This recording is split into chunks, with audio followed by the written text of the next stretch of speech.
discussion. Quand je vois des gens dire qu'il n'y a pas appel à l'insurrection, mais il faut être sérieux. Oui. Le discours de Paris, c'était un signal. Et l'État a bien fait de prendre les mesures de Douala parce que c'est à Douala que ça devait commencer. Et de tels discours, de telles approches, ou sur un plateau comme celui-ci, on dit il ne faut pas avoir peur. Déjà, le simple fait de sortir cette expression, ce mot de peur, attire l'attention de ceux qui nous écoutent en disant mais s'ils disent qu'il ne faut pas avoir peur, ça veut dire qu'il y a quand même anguille sous roche. Est-ce que les discours actuels rassurent, confortent les citoyens qu'on ira à une élection à peser sans avoir à toujours s'intéresser forcément à ce que disent certains acteurs? Merci de me donner la parole. On ne peut pas faire abstraction du contexte qui s'est construit depuis les élections législatives et municipales de février 2020.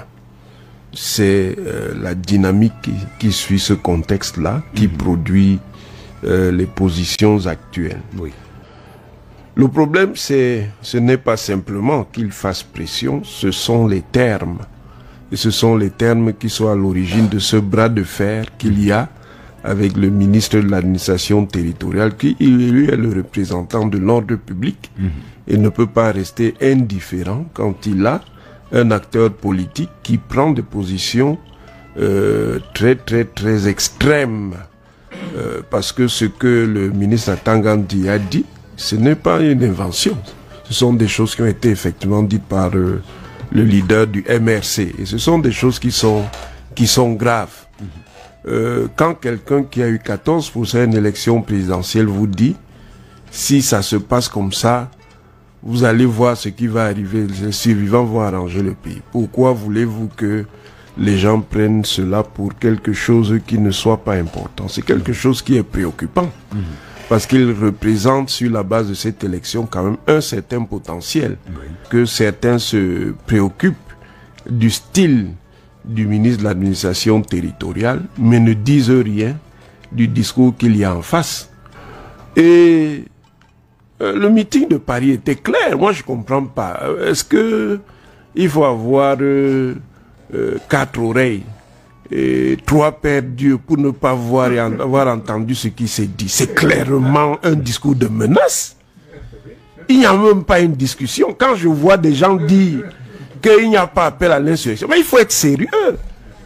Un leader qui tense le peuple souverain lui dit, si en 2025, il n'y a pas de changement, c'est-à-dire changement favorable à sa victoire, c'est de votre faute.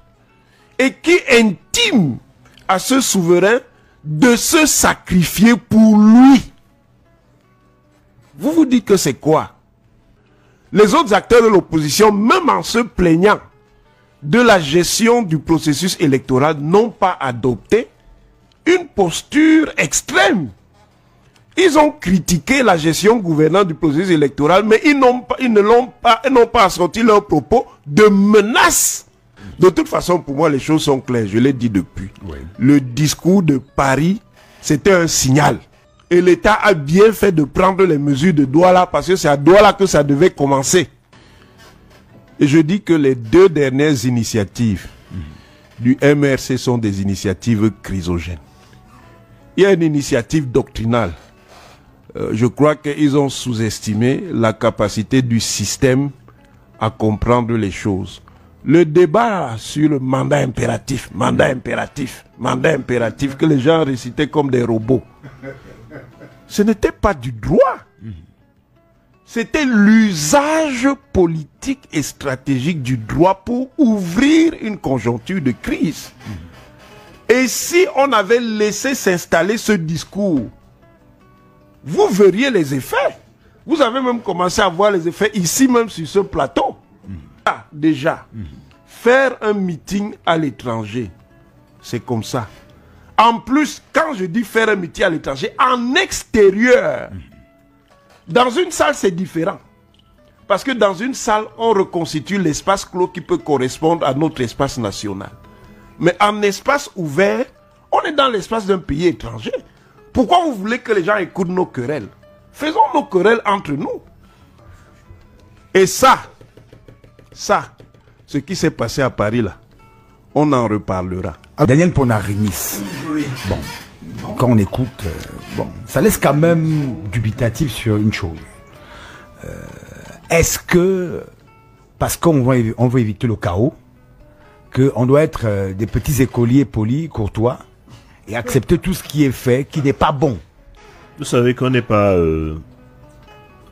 amnésiques, nous autres. Il n'y a rien d'étonnant à voir ici chez nous diaboliser les acteurs politiques. Ce n'est pas d'hier. C'est pas d'aujourd'hui, c'est depuis la nuit des temps. On diabolise les adversaires politiques. On n'est plus là dans la concurrence, la saine concurrence politique, dans laquelle il y a également la responsabilité de la formation de ceux pour qui on fait la politique et pour qui on dit se battre. C'est de part et d'autre.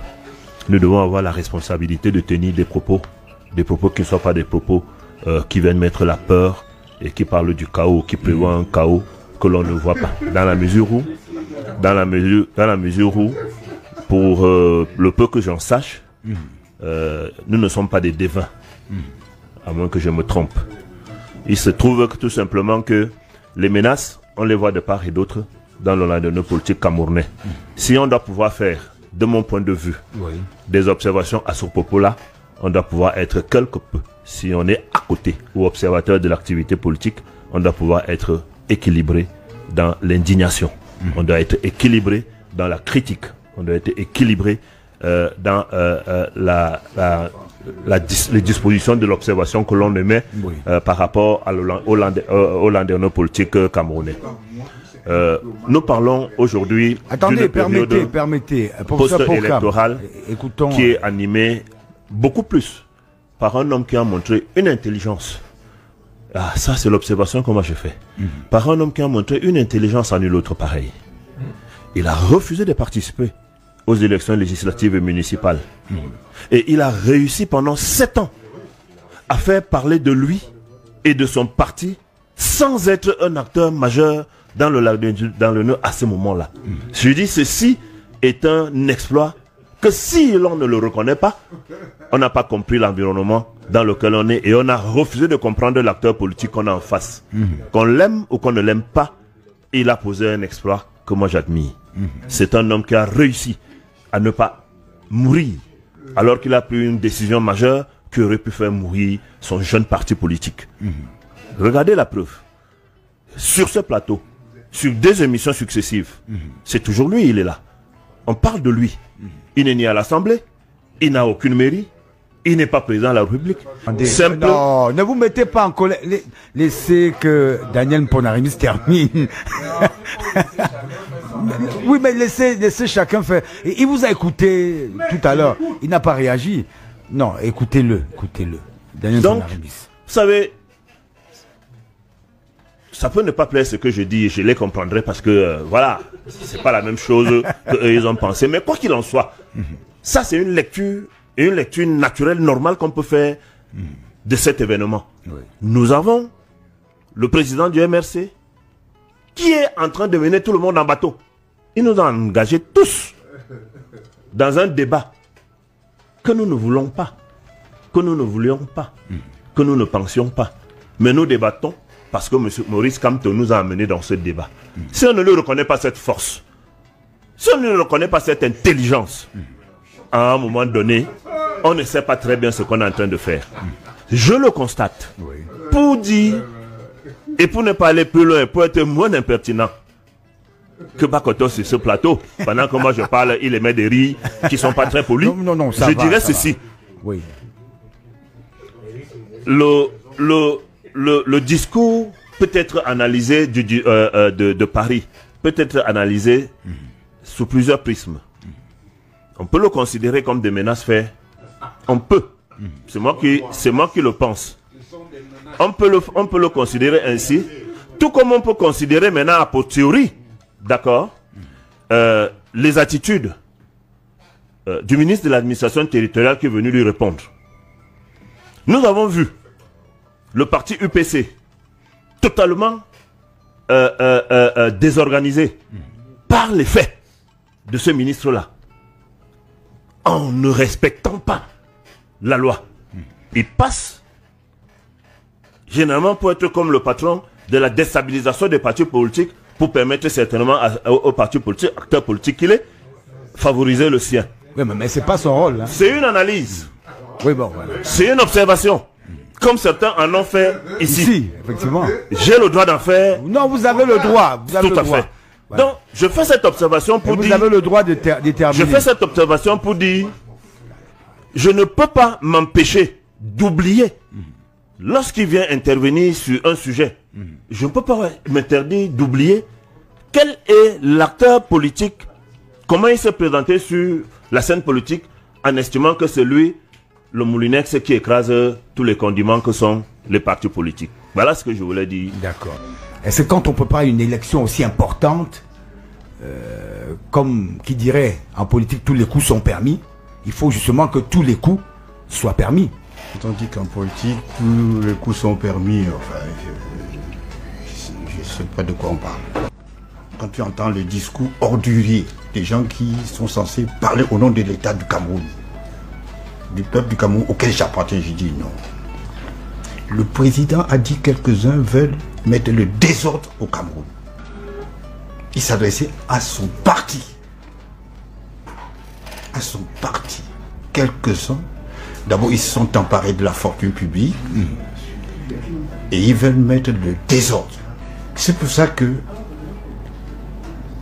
à l'époque, j'ai dit que le président est en train de dire, c'est-à-dire j'ai analysé ses discours qu'il a tenus à propos de la corruption de 1982, précisément à 2011. Ils vont rendre gorge. Ce sont ces gens-là qui bavardent. C'est que quelques-uns se sont emparés de la fortune publique, ils mettent le désordre. On va prendre des prétextes. Chacun parti va faire ses manœuvres, dit que moi j'ai pas volé. Il peut même appeler à l'insurrection. À quel titre, de quel droit? Si c'est le projet du parti politique qui dit j'appelle à l'insurrection, pourquoi pas? Ça s'est passé dans l'histoire. Donc, le président de la République, qui connaît, qui a fait réviser, n'est-ce pas, la constitution du Cameroun, article 6, alinéa 2, pour rester au pouvoir, pour prendre tous ces gens, parce qu'il le connaît. Il a même dit que l'Union européenne lui écrit, que la Banque mondiale, FMI, écrit, dont on connaît la liste. Ceux qui veulent mettre le désordre au Cameroun, on le connaît.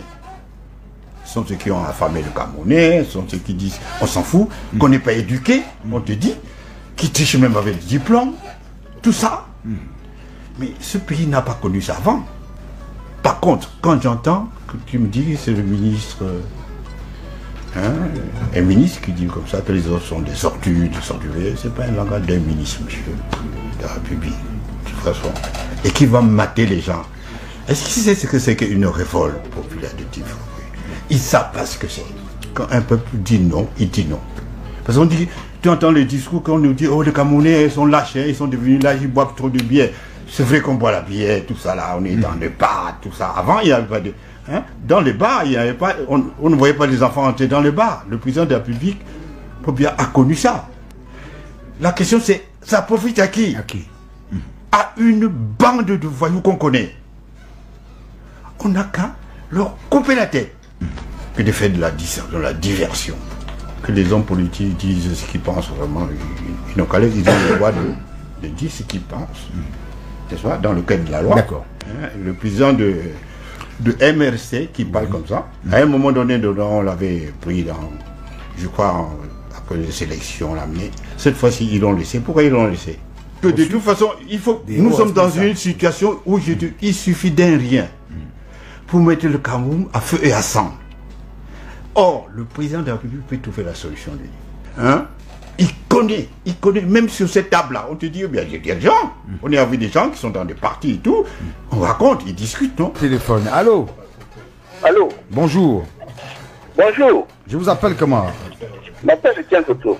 Allons-y, rapidement, s'il vous plaît. Oui, je déplore la manière de présenter l'émission. Vous ne pouvez pas faire un plateau où les autres partis politiques, vous passez tout le temps à divulguer sur un parti politique et son leader sans son représentant sur le plateau. Ça ne peut pas se faire comme ça. Vous êtes en train de nous détruire l'émission. D'accord, ok. Pour qu'on parle du MRC, n'acceptez pas qu'on parle du MRC et son leader. Premièrement, la thématique n'était pas sur le MRC, pour commencer. Deuxième chose, la question était simple, de savoir quel profil demain pour que le Cameroun soit dirigé. C'était ça la question. Je suis désolé, c'était pas un débat de politique politicienne. Et nous avons fait un panel qui est bien constitué. Voilà, donc c'est terminé.